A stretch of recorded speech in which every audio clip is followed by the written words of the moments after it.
Hey, church family. I hope you can join us for worship this evening for our Good Friday service, as we'll be remembering what happened on that first Good Friday. Among the words that Jesus cried out from the cross were the words, "It is finished." As I was reflecting on that, it reminded me of something that Jesus prayed in his prayer to the Father in John 17.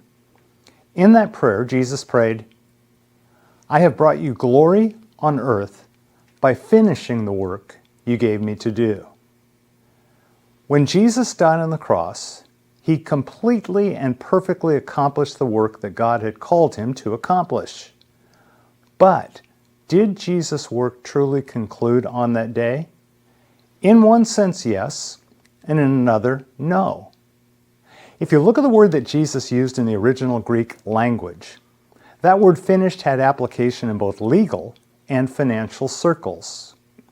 If the Roman authorities were to bring you before a judge, that judge would pronounce a sentence, writing out a certificate of debt.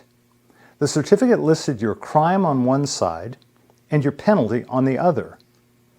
Guards then nailed this certificate to your door. Once the prisoner had served his time, or if someone paid his fine, a legal authority would write across that certificate the Greek word Jesus used, meaning paid in full. The authorities gave this certificate to the prisoner as proof that the full demands of the law had been met, freeing the prisoner from future prosecution for that crime.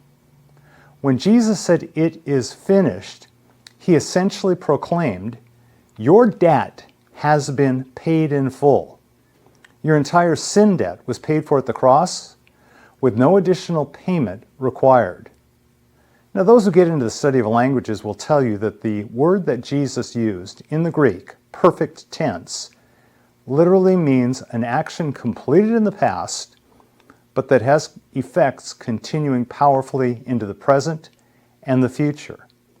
In other words, Jesus brings forgiveness and salvation into your life right now, and will continue to do so every moment ahead. Think of any sin you've ever committed. When you surrender your life to Jesus, God stamps this transformative word, finished, across your crime. He can do that because at the cross, Jesus has paid every sin debt in full, once and for all. And I pray that that's something that we would thank him for, not just today on this Good Friday, but on every day. Amen.